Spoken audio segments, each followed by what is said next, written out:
Il est 4 heures du matin. 4 heures, et elle n'est toujours pas rentrée. Mais ce n'est pas normal. Ce n'est pas du tout normal. Rachel n'est pas ce genre de fille. Elle est sérieuse, ponctuelle, prudente, toujours à prévenir, toujours à envoyer un petit message quand elle sait qu'elle va rentrer tard. Même quand elle sortait à l'université pour ses révisions en groupe, elle rentrait au plus tard à 23 heures. Et là, rien, ni appel, ni message. Je lui ai envoyé 7 messages. 7, et j'ai appelé combien de fois? 14, 15, je ne sais même plus. Chaque fois que je vois l'écran s'allumer, j'espère que c'est elle. Et chaque fois, c'est une fausse alerte. Pas même un mot, pas une vibration. Elle est où? Elle est passée où? Je l'ai dit à maman tout à l'heure. Maman, ne t'inquiète pas, elle va rentrer. Je fais le fort devant elle mais je suis pétrifié. J'ai une peur qui me ronge le ventre comme un feu lent. Je ne peux pas rester là sans rien faire. Je ne peux pas juste attendre que l'horloge tourne. Qu'est-ce que je peux faire d'autre? Aller dans la rue comme un fou à tourner en rond, à demander à chaque passant. Est-ce que vous avez vu ma sœur? Ils vont me prendre pour un fou. Et si un malheur lui était arrivé? Non. Je ne veux pas penser à ça. Je ne veux pas, mais ça me hante. Et si quelqu'un lui avait fait du mal? Un accident, une mauvaise rencontre. Ce n'est pas comme si le monde était rempli de bonnes âmes. Et à cette heure-ci, les rues sont pleines de gens bizarres. Et elle est douce, gentille, elle fait confiance facilement. Peut-être trop. Je me rappelle encore quand elle était petite. Elle pleurait parce qu'un oiseau était tombé du nid. Elle voulait qu'on construise une petite maison pour lui dans la chambre. Elle est restée comme ça avec ce cœur grand comme. Trop bonne, trop confiant, trop fragile. Et moi, le petit frère, je suis là, planté dans le jardin impuissant, inutile. Incapable de la protéger. Et si elle s'était disputée avec quelqu'un? Je vais appeler Caroline.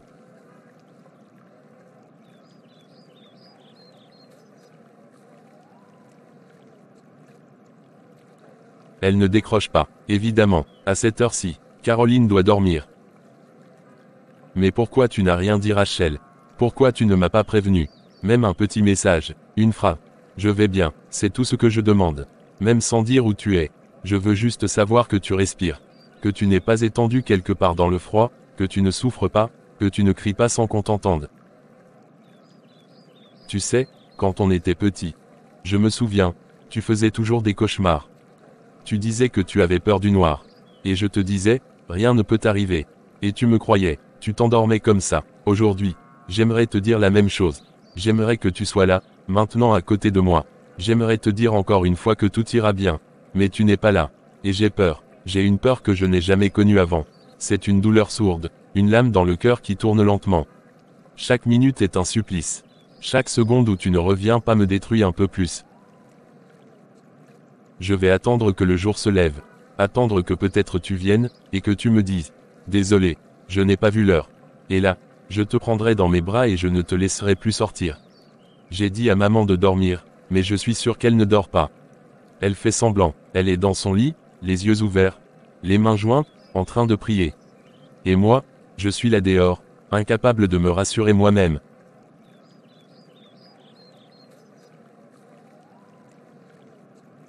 Encore 4 heures à attendre. Jusqu'à 8 heures. Si à 8 heures elle n'est pas rentrée, je vais à la police. Je vais signaler sa disparition. Je m'en fiche s'ils me disent d'attendre 24 heures. Je vais crier, pleurer, supplier. Je vais faire du bruit. Je vais retourner chaque rue de cette ville s'il le faut. Mais je la retrouverai, parce qu'elle est ma sœur. Parce qu'elle est tout ce qu'il me reste.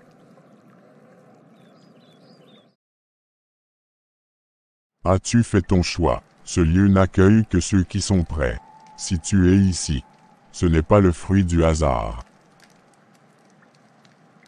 Oui, j'ai réfléchi, et ma réponse est « Non. Je ne veux pas faire partie de votre cercle. » Sais-tu ce que cela signifie? Depuis 3 siècles, jamais une âme n'a franchi ses portes, vu ce que tu as vu, et refusé. Je ne suis pas comme les autres. Je n'ai pas demandé à être choisi. Votre promesse de gloire ne m'attire pas. Je cherche la paix, pas le pouvoir. La paix est une illusion sans fondation solide, et le pouvoir n'est qu'un outil que l'on peut manier avec sagesse, ou abandonner. Tu aurais pu devenir un pilier, une lumière rare dans ce monde. Justement, je veux être cette lumière. mais sans pacte, sans chaîne. Je veux briller par mes propres choix, et non selon les règles d'une confrérie que je ne comprends pas. Tu comprends plus que tu ne crois. Tu as fait ton choix. Et dans ce temple, le choix est sacré.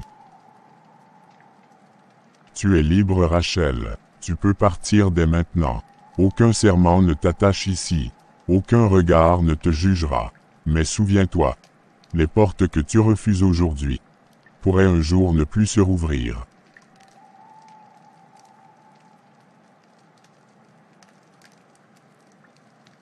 Je suis prête à emporter les conséquences.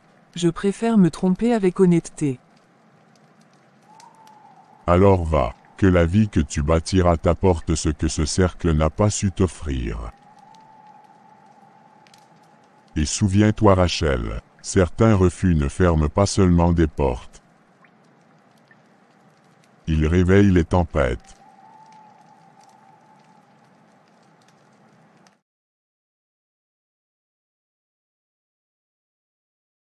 Rachel, enfin tu es là. J'ai passé la nuit à tourner en rond.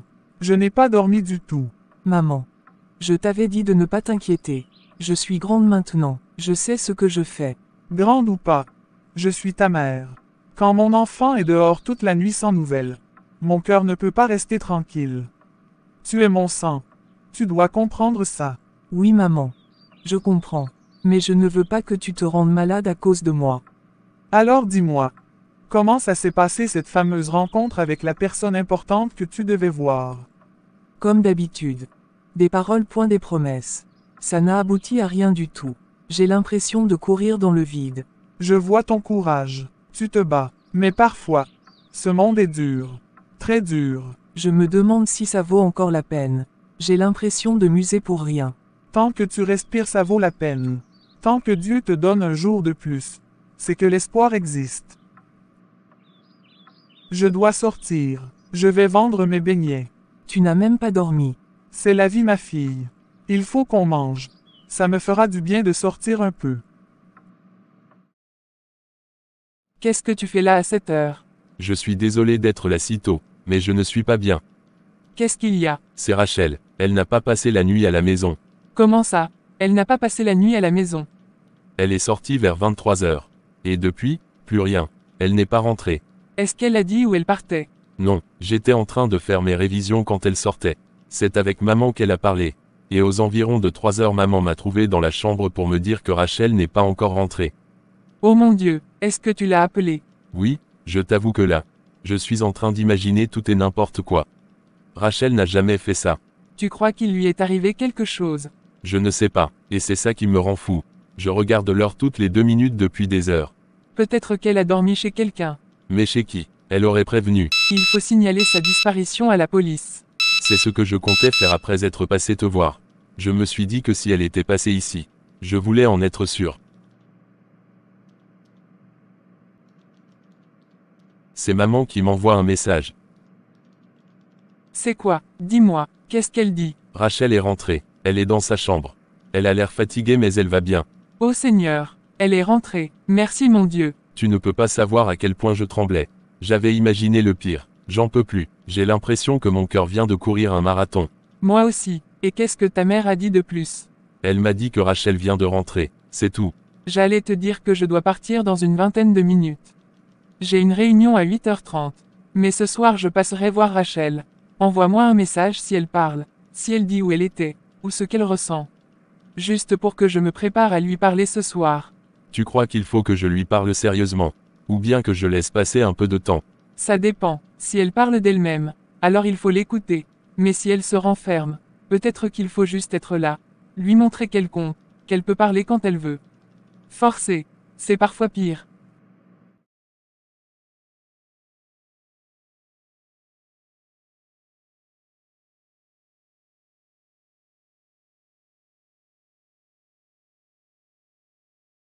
Bonjour Lucas, je suis désolé de te déranger à l'improviste. Vous ne me dérangez jamais. Je vous sers quelque chose. Un thé, un jus. Non, merci Lucas, je suis venu te parler de Rachel. Elle va bien, j'espère. Elle va bien physiquement, Mais moralement je la sens au bord. Ça fait 1 an qu'elle a fini ses études. Elle a un doctorat en économie. Elle a toujours été brillante. Justement, elle envoie des dossiers partout. Elle se déplace. Elle fait des entretiens. Mais rien, pas un seul poste. Parfois même on ne répond même pas à ses candidatures. Ce n'est pas normal du tout. Une fille comme Rachel avec ce niveau. Et elle est sérieuse. Respectueuse, persévérante. Exactement. Mais le monde est devenu fou. On demande de l'expérience aux gens qui sortent tout juste de l'université. Et ceux qui ont l'expérience, on leur dit qu'ils sont trop âgés. J'ai mal en tant que mère. Chaque jour, je vois ma fille s'enfoncer dans une forme de silence. Elle dort tard. Elle doute d'elle-même maintenant. Elle se demande si elle a étudié pour rien.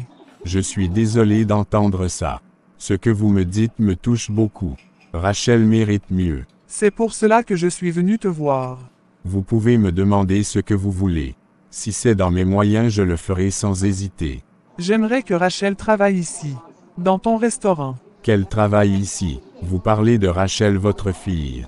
La docteure en économie. Oui, je sais que ça peut paraître absurde.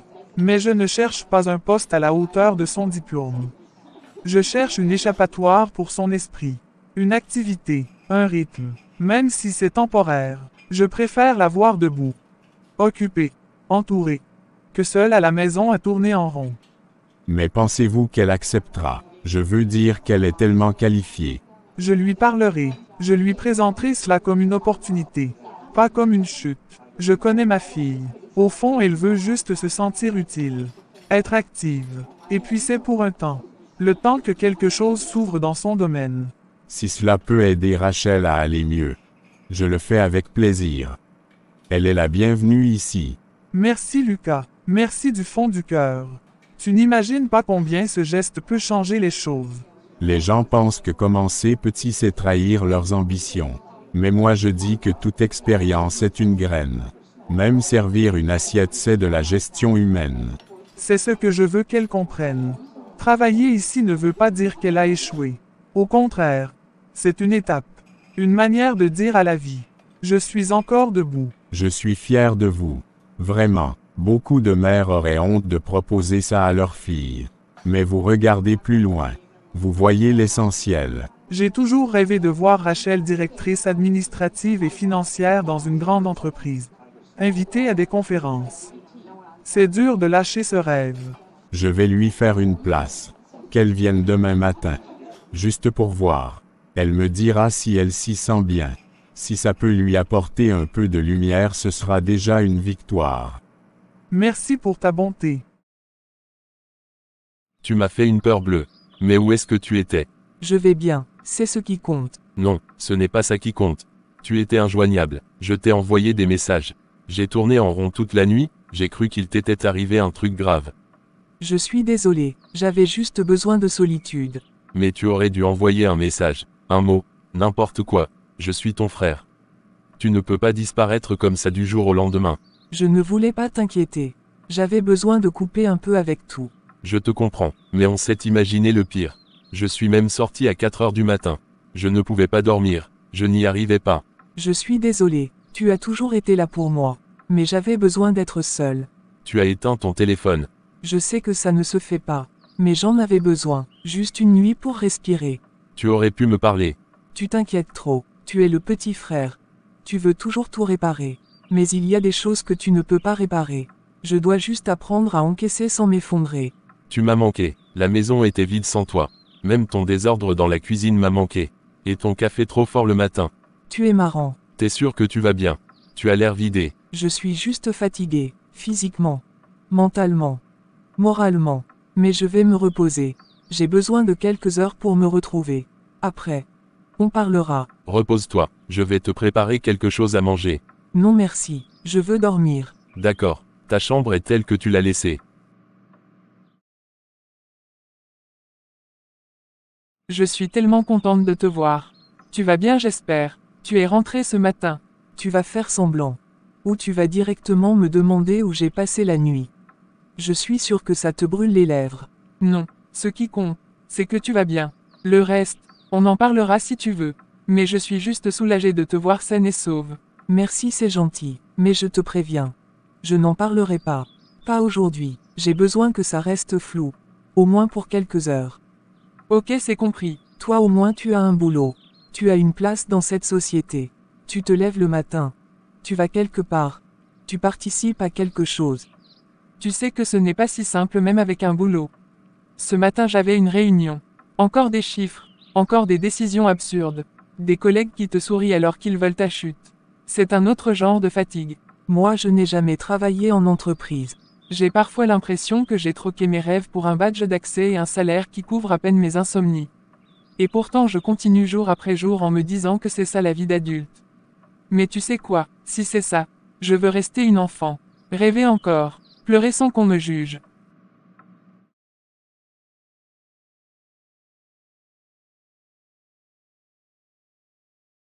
J'ai quelque chose à te dire. Je t'écoute maman. Je suis allé voir Lucas, le propriétaire du restaurant en face de la pharmacie. Mais pourquoi? Je lui ai parlé de toi. Je lui ai demandé s'il pouvait t'employer. Quoi? Tu ne peux pas me dire ça maman. Comment tu peux faire un truc pareil sans me demander? Me proposer comme si j'étais désespérée. Tu es sans travail Rachel. Et chaque jour tu perds un peu plus ta joie de vivre. J'essaie juste de t'aider. En me jetant dans un restaurant pour faire quoi? Laver les verres, nettoyer les toilettes. Tu crois que j'ai étudié toutes ces années pour finir là-bas? Ce n'est pas une punition. C'est un travail. Un vrai. Honnête. C'est une opportunité. J'ai un doctorat maman. Un diplôme reconnu. Et toi tu veux que j'aille essuyer les tables? Tu crois que je suis fier moi? De me lever à 6 heures chaque matin pour vendre des beignets sous le soleil. Tu crois que c'était ça mon rêve d'enfant? Mais ce n'est pas la même chose. Moi j'ai étudié longtemps pour avoir mon diplôme.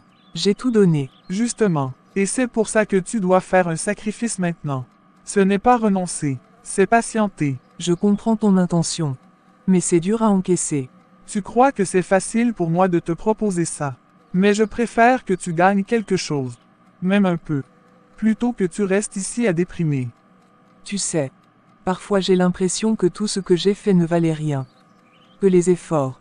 Les nuits blanches. Les examens. Tout ça était juste une illusion. Je ne laisserai jamais tes efforts se perdre. Mais tu dois garder les pieds sur terre ma fille. La vie ne nous donne pas toujours tout de suite. Et s'il me proposait la plonge? Ou de nettoyer le sol après la fermeture? Est-ce que je ne serais pas en train de piétiner tout ce que j'ai construit? Non ma chérie, tu serais en train de construire autrement. La dignité ne vient pas du titre qu'on affiche. Elle vient de ce qu'on accepte de faire avec courage. Tu parles avec une force que je n'ai pas maman. Parce que je suis tombé plusieurs fois. Et j'ai dû me relever pour toi. Pour ton frère. Pour moi-même. Tu crois que j'ai eu le luxe de choisir. J'ai pris ce qu'il y avait. Et j'en ai fait assez pour que tu puisses rêver. Et tu penses qu'y aller même si c'est juste pour faire le ménage. Ça vaut mieux que rester ici à envoyer des CV dans le vide. Oui, parce que tu reprendras le rythme. Tu te reconnecteras aux gens. Tu sortiras de cette bulle. Et tu auras un peu d'argent, même si ce n'est pas grand-chose. Ça pourra t'aider pour tes petits besoins de femme. Mais tu continueras toujours à envoyer tes CV. Pour mes petits besoins tu dis. Exactement. Pour une crème. Une serviette. Un petit pain. Ça compte aussi ma fille. Tu n'es pas une charge. Tu as besoin de sentir que tu peux te prendre en main. Je crois que j'ai eu besoin d'entendre tout ça. Même si ça me brûle un peu la gorge. Tu es forte. Mais être forte ne veut pas dire être intransigeante avec toi-même. Accepte ce passage. Et le reste suivra. Ok, je vais aller voir Lucas. Je ne sais pas ce qu'il me proposera. Mais je vais y aller. Tu viens de faire un grand pas. Ce n'est pas un échec. C'est un détour. Mais chaque détour peut mener à une belle route. Merci maman, je t'aime. Moi aussi ma fille. Vous m'avez convoqué grand maître. Je suis là. C'est concernant cette fille, Rachel. Elle a refusé notre appel. Ah bon? C'est une première, une abomination. Elle est entrée dans notre lieu sacré. Elle a vu la lumière. Et elle a refusé notre appel. Non, ce n'est pas possible. Refuser notre appel, comme si la main divine elle-même lui avait été tendue, pour être repoussée par caprice. Franck, Oui, grand maître. tu as amené cette fille ici. Tu as plaidé pour elle. Tu l'as présentée comme une élue. Une promesse. Grand maître, je l'ai suivie. Je l'ai testée. Tout indiquait qu'elle était prête. Mais elle a choisi la faiblesse. Elle a cédé à l'orgueil. Non. Elle a insulté l'ordre. Elle a humilié le cercle. Et personne, je dis bien personne, ne se moque de nous sans conséquence. Tu vas écouter attentivement Franck. Je vous écoute, grand maître. À partir de maintenant, cette fille ne doit plus connaître la paix. Elle veut l'indépendance. Elle goûtera la solitude. Elle veut choisir sa voie. Nous allons transformer ce chemin en un champ de ruines. Je comprends, grand maître. Quels ordres précis dois-je exécuter? Rassemble tous les membres, qu'ils reçoivent mon décret cette nuit même. Je veux un dossier complet sur Rachel. Sa famille, ses amis, ses contacts, ses habitudes, ses trajets. Rien ne doit nous échapper.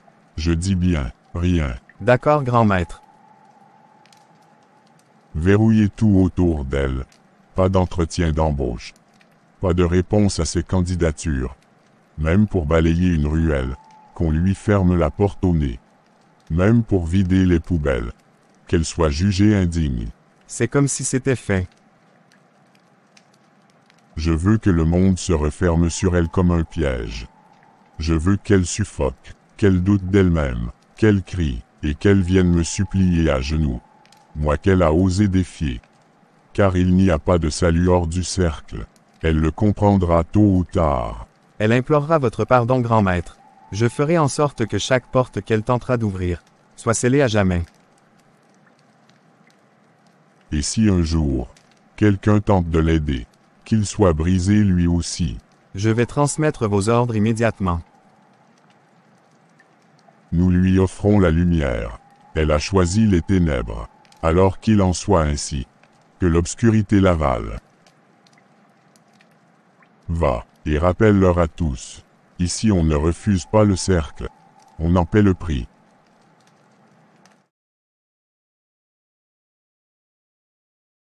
Ça fait plaisir de te voir. Moi aussi, je suis contente de te voir. J'espère que je ne dérange pas.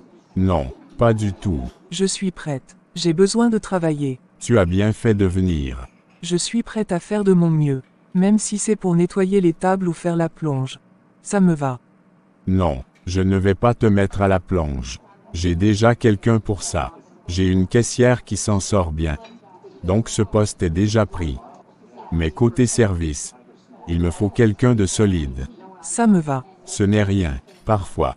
Il faut juste qu'on nous tende la main au bon moment. Et tu as du potentiel. Ça fait longtemps que personne m'a dit ça. Il est temps que ça change. Tu crois que les clients vont être sympas? Certains sont sympas. Monsieur le commissaire général, le grand maître est très furieux.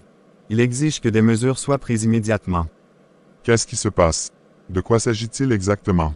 Il s'agit de la jeune dame du nom de Rachel Léonard, celle qui devait intégrer le cercle. Qu'est-ce qu'elle a fait? Elle a désobéi. Pire encore, elle a osé manquer de respect au cercle.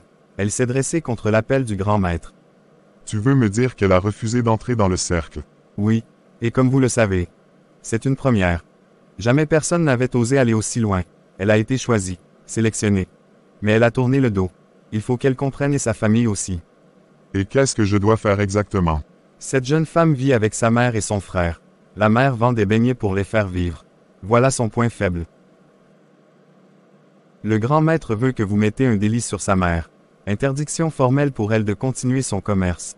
Vous ferez confisquer ses beignets, ses cuvettes, sa table, et tout ce qu'elle possède pour son commerce. D'accord. Je vais envoyer des éléments s'occuper de ça. Elle doit payer. Et sa fille comprendra que personne ne se moque du grand maître sans conséquence. Très bien. Mais je vais avoir besoin d'informations précises. L'adresse du point de vente. Et le nom complet de cette dame. Je vous envoie les détails par message tout à l'heure. Vous n'aurez qu'à faire ce que vous savez faire. Ok, j'attends. S'il faut agir, mieux vaut le faire discrètement et sans bavure. Le grand maître n'oubliera pas votre obéissance, monsieur le commissaire.